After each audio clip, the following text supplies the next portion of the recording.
Hello all and welcome to తైవి. సంక్రాంతికి వస్తున్నాం. ట్రైలర్ వచ్చేసింది. ట్రైలర్ అయితే ఓవరాల్ గా నాకు బాగానే అనిపించింది. ఫస్ట్లీ సంక్రాంతికి వస్తున్నాం అనే movie typical Anil Ravipudi film. మీకు ప్రీవియస్ అనిల్ రావిపూడి సినిమాలు నచ్చితే ఈ సినిమా కూడా నచ్చేటట్టే ఉంది ట్రైలర్. లేదు అనిల్ రావిపూడి మూవీస్ కి కొంచెం డిసగ్రేయబుల్ గా ఉంటే మాత్రం I feel it's not your cup of tea. But నాకైతే ట్రైలర్ నచ్చింది. నాకు ఈ ట్రైలర్ ఎందుకు నచ్చిందో చెప్పే ముందు, ఈ మధ్య సోషల్ మీడియాలో అనిల్ రావిపూడి మూవీస్ గురించి క్రింజ్ అనే కామెంట్స్ వింటున్నాం. మీరు కూడా వినే ఉంటారు కదా. But he's the director with 100% success rate. Continuous గా 7 సక్సెస్ఫుల్ ఫిల్మ్స్ డెలివర్ చేశారు. సోషల్ మీడియా కామెంట్స్ కి గ్రౌండ్ రియాలిటీకి చాలా డిఫరెన్స్ ఉంది కదా. సో ట్రైలర్ ఎలా ఉందో చెప్పుకోవడంతో పాటు అసలు క్రింజ్ అనే కామెంట్ చేసే అనిల్ రావిపూడి మూవీస్ ఎందుకు సక్సెస్ అవుతున్నాయి, అసలు చాలా మంది అనిల్ రావిపూడి గారి మూవీస్ ఎందుకు ఎంజాయ్ చేస్తారు అనేది 2 minutes మాట్లాడదాం. Right now one of the issues what we have in our industry is take all the big director names. అందరూ either action, world building, action drama or action crime, ఇలా action అని complete గా action చుట్టూనే తిరుగుతున్నారు. అలా కాదని చక్కగా కూర్చొని ఫ్యామిలీతో బ్లడ్ షెడ్ ఇది అది లేకుండా మంచిగా హాయిగా నవ్వుకునే సినిమాలు ఎవరూ తీయట్లేదు. ఇప్పుడున్న డైరెక్టర్స్ లో అలా కరెక్ట్ గా తీయగలిగేది ఒకటి త్రివిక్రమ్ గారు అండ్ ఇంకోటి అనిల్ రావిపూడి గారు. త్రివిక్రమ్ గారిని బేసిక్ గా మనం వేరే లెవెల్లో పెట్టి చూస్తాం కాబట్టి, అనిల్ గారి విషయానికి వస్తే ఆయన్ని సోషల్ మీడియాలో అనవసరంగా అండర్ ఎస్టిమేట్ చేస్తారు. ఒకసారి హీఈస్ వెరీ అండర్ అప్రిషియేటెడ్ అనిపిస్తుంది నాకు. See the thing is, Anil Ravipudi is a genre. అసలు ఆయన టేస్ట్ ఎలా డెవలప్ అయిందో మీరు తెలుసుకోవాలి. నాకు తెలిసి 80s and 90s time movies నుండి డెవలప్ అయింది. ఆ టైంలో మనకి దాసరి గారి సినిమాలు, జంధ్యాల గారి సినిమాలు ఉండేవి. ఆ మూవీస్ లో ఫ్యామిలీ రిలేషన్స్, ఫ్యామిలీ మధ్య కాన్వర్జేషన్స్, ఫ్యామిలీ మధ్య గిల్లి కచ్చాలు ఇవన్నీ ఎక్కువగా చూపించేవారు. సో అవన్నీ ఇన్బిల్ట్ గా అనిల్ గారి పర్సనాలిటీని ఇంబైబ్ అయిపోయి ఉంటాయి. అందుకే ఆయన సర్లేర్ నీకెవరు అంటూ యాక్షన్ తీసినా అందులోనూ కామెడీ ఉంటుంది. అండ్ పటాస్ లాంటి సినిమా తీసినా అందులోనూ పెక్యులర్ కామెడీ ఉంటుంది. అండ్ మోస్ట్లీ ఆ కామెడీ అనేది ఫ్యామిలీ క్యారెక్టర్స్ చుట్టూ ఉంటాయి. ఆయన ప్రతి సినిమాలోనూ అంతే. మన ఈవీవి గారు, ఎస్వి కృష్ణారెడ్డి గారు ఇలాంటి వాళ్ళందరి మూవీస్ చూస్తూ that's how he learned cinema. For him cinema అంటే ఏదో ఒక 3 act స్ట్రక్చర్ లాంటివేం కాదు. Cinema is what he saw, what is enjoyed, what he learned, the cinema that formed him. And ఇప్పుడంటే కమర్షియల్ అనే మీనింగ్ మారిపోయింది, కానీ ఆ టైంలో ఇలాంటి ఎంటర్టైనర్స్ కూడా కమర్షియల్ సినిమాలే. ఈవీవి గారు తీసినవి కమర్షియల్ సినిమాలే. హలో బ్రదర్ అయితే ఇప్పటికీ మనం చెప్పుకునే పెద్ద కమర్షియల్ సినిమా. వీళ్ళతో పాటు పక్క ఇండస్ట్రీస్, హిందీలో డేవిడ్ ధావన్ మూవీస్, మలయాళంలో ప్రియదర్శన్ మూవీస్, ఇలా వాళ్ళ స్టైల్లో ఎంటర్టైనర్స్ ప్రెజెంట్ చేసేవారు. పోనీ ఆ టైంలో అన్ని ఇలాంటి ఎంటర్టైనర్స్ ఉన్నాయా అంటే అస్సలు కాదు. ఆ టైంలో రాఘవేంద్రరావు గారి సినిమాలు ఉన్నాయి, కోదండ రామరెడ్డి సినిమాలు ఉన్నాయి కదా. సో అనిల్ రావిపూడి గారు వీళ్ళందరి సినిమాల నుండి నేర్చుకుంటూ వచ్చారు. నేర్చుకొని సినిమా రైటింగ్ లో ఈ కామెడీని, కమర్షియాలిటీని, వీటన్నిటిని ఎలా పెట్టుకోవాలి అనేది ఆయన రైటర్ గా ఉండేటప్పుడు షార్పన్ చేసుకుంటూ ఉండొచ్చు. అలా ఒక రకమైన టైమింగ్ అండ్ ఒక రకమైన హై ఆయనలో ఇంబైబ్ అయ్యి ఉండాలి. That's how Anil Ravipudi as a person form. And Anil Ravipudi movies లో పొలిటికల్ కరెక్ట్నెస్ అనేది ఉండదు. సో ఈ జనరేషన్ కొంతమందికి క్రింజ్ అవ్వచ్చు, బట్ మీ పేరెంట్స్ ఆర్ ఇప్పుడు 30+ ఉన్న వాళ్ళు గానీ maximum people enjoys Anil Ravipudi movies. ఎందుకంటే ఆయన సినిమాలు వాళ్ళకి వాళ్ళ earlier kind of films remind చేస్తాయి. అందుకే అనిల్ రావిపూడి మూవీస్ ఫ్యామిలీస్ ఎక్కువ ఎంజాయ్ చేస్తాయి అనేది. ఈ జనరేషన్ వాళ్ళకి ఆ husband wife comedies, character over the top performances cringe అనిపించచ్చు, కానీ మన ముందు జనరేషన్ వాళ్ళు they enjoy these kind of films in theatres. For example మనం థియేటర్స్ లో ఎంజాయ్ చేసే సో కాల్డ్ సెన్స్లెస్ మాస్ సినిమాలు మన ముందు జనరేషన్ కి ఎక్కువ. మనం ఈ మూవీస్ ని క్రింజ్ అని ఎలా అంటున్నామో వాళ్ళు కూడా సెన్స్లెస్ మాస్ మూవీస్ ని అలానే ఫీల్ అవుతారు. డిఫరెన్స్ ఏంటంటే వాళ్ళకి క్రింజ్ అనే వర్డ్ తెలియదు అంతే. అండ్ అనిల్ రావిపూడి హీరోస్ కి ఏదో ప్రపంచం మునిగిపోతుంది, లేకపోతే ఊరు సర్వనాశనం అయిపోతుంది, ఇలాంటి పెద్ద పెద్ద హర్డల్స్ ఉండవు. ఆఫ్ కోర్స్ సర్లేర్ లో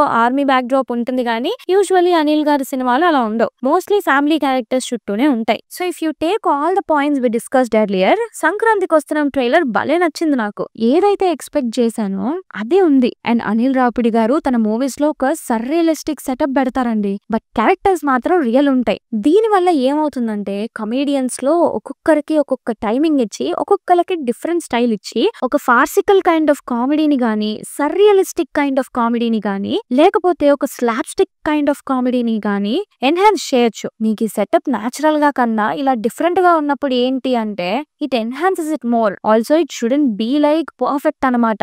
కొంచెం ఇంపర్ఫెక్షన్ ఉండాలి. అందుకే ఇలాంటి కైండ్ ఆఫ్ మూవీస్ లో ఒక పర్టికులర్ విజువల్ సెన్స్ గా తీసుకుంటే అరే ఏంట్రా ఇది ఇప్పుడు ఈ టైంలో ఈ చీప్ గ్రాఫిక్స్ ఏంటి అనిపిస్తుంది. కానీ in the long run of the film this visual sense or setup doesn't matter much. ఎందుకంటే ఈ 10 మంది కమేడియన్స్ కూర్చొని మాట్లాడుకునేదే మనకి ఇంపార్టెంట్ అయిపోద్ది. వాళ్ళ నుండి కామెడీ జనరేట్ అవ్వడం మనకి కావాలి. సో అదొక బ్రిడ్జ్ మీద ఆర్ ఇంకేదైనా అనేది location doesn't matter. All we need is ఈ యాక్టర్స్ అందరూ ఒకరిలో ఒకరు ఎలా కన్వర్స్ చేసుకుంటున్నారు అనేదే. సో అనిల్ రావిపూడి గారి సెన్సిబిలిటీస్ ఎక్కడి నుండి వస్తున్నాయి అనే దాని గురించి, ఈ పొలిటికల్ కరెక్ట్నెస్ గురించి మాట్లాడేసుకున్నాం మనం. నౌ ఈ పర్టికులర్ ట్రైలర్ కి వచ్చేసరికి వెంకటేష్ గారు బాగున్నారు, ఐశ్వర్య రాజేష్ గారు కూడా బాగున్నారు. అండ్ ఈ రోల్ గురించి చెప్పాలంటే ఒక భర్త భార్యను చూసి భయపడుతున్నాడు అన్నప్పుడు మనకున్న ఈ జనరేషన్ సెటప్ లో భయపడగానే నార్మల్ గా జస్ట్ అమ్మాయిని చూపిస్తాం. కానీ 80s లో ఏంటి ఆ అమ్మాయిని భద్రకాళలా చూపిస్తారు. ఇప్పుడు మనం అది చూస్తే it's bit too far. You don't have to sell me, నాకు అర్థమైంది కదా అని అనిపిస్తుంది. బట్ మన పేరెంట్స్ లాంటి వాళ్ళకి మాత్రం అది కావాలి. Because they can relate to it.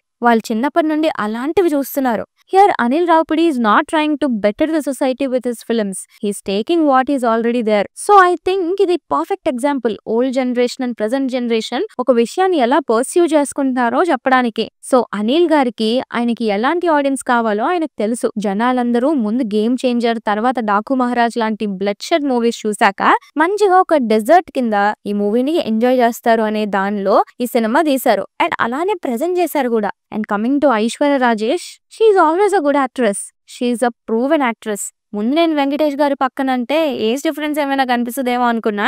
But it's not about the age, I'm talking about the personality. But she looks good on screen with Venkatesh గారు. వాళ్ళిద్దరి మధ్య సీన్స్ బాగున్నాయి అండ్ ఇద్దరి మధ్య టైమింగ్ కూడా కుదిరింది. పర్టికులర్లీ ట్రైలర్ మొత్తం మీద నాకు నచ్చిన గ్యాగ్ ఏంటంటే మీనాక్షితో ఇంగ్లీష్ లో మాట్లాడేటప్పుడు తెలుగులో జబ్బా అనడం, కొట్టడం అవి బాగా ఎంజాయ్ చేశాను. అండ్ అగైన్ నా సెన్సిబిలిటీస్ బట్టి తీసుకుంటే there were like some statements in the trailer where మీకు లవర్ ఉంటే వైఫ్ కి చెప్పకండి లాంటివి. నాకు పర్టికులర్లీ ట్రైలర్ లో వర్క్ అవ్వలేదు. But I know in a particular flow they will work in theatres because it's not like it is new. ఇలాంటిదే exactly husband wife relation అనేది. He already tried and tested in F2.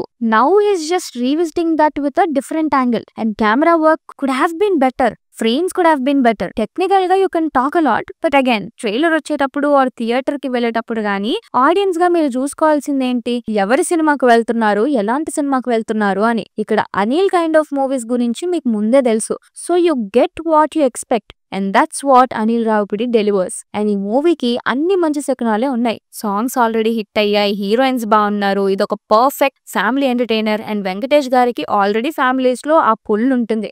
So మొత్తం positive వైబ్సే ఉన్నాయి. ఇంకా plot విషయానికి వస్తే అన్ని Anil Ravipudi movies లో ఉన్నట్టే స్టార్టింగ్ లో ఒక క్యారెక్టర్ ఏదో ఒక డేంజర్ లో పడుతుంది. దానికోసం మెయిన్ క్యారెక్టర్ ఏం చేశారు అనేది ఉంటుంది. ఇక్కడ అవసరాల శ్రీనివాస్ గారి క్యారెక్టర్ గెట్స్ కిడ్నాప్డ్ అండ్ అతన్ని తీసుకురావడానికి పోలీస్ అయిన Meenakshi Chaudhary and ex cop Venkatesh గారు స్టార్ట్ అవుతారు. అండ్ వెంకటేష్ గారికి అవసరాల శ్రీనివాస్ గారికి ఏమైనా కనెక్షన్ ఉండొచ్చా అనేది తెలియాలి. అండ్ అనిల్ స్టైల్ ఆఫ్ కామెడీలో ఒక 2 క్యారెక్టర్స్ ని పేర్ల పెట్టి కామెడీ చేయించడం ఉంటుంది. ఈ మూవీలో అలానే నరేష్ గారికి వీటీవీ గారికి మధ్య కామెడీ బాగుంటుంది అన్నారు. అండ్ వెంకటేష్ గారికి అండ్ ఇద్దరు హీరోయిన్స్ మధ్య కామెడీ ఎలానో బాగుంటుంది.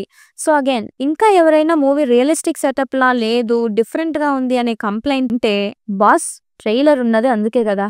Trailer is to prepare for how the movie is gonna B. And Venkatesh గారు అంత సీరియస్ ఫైట్ లో కూడా ప్రతి మగాడికి పెళ్లికి ముందు ఒక లవర్ ఉంటుంది లాంటి డైలాగ్ చెప్తున్నారంటే Anil Ravipudi is hitting the tone of the film.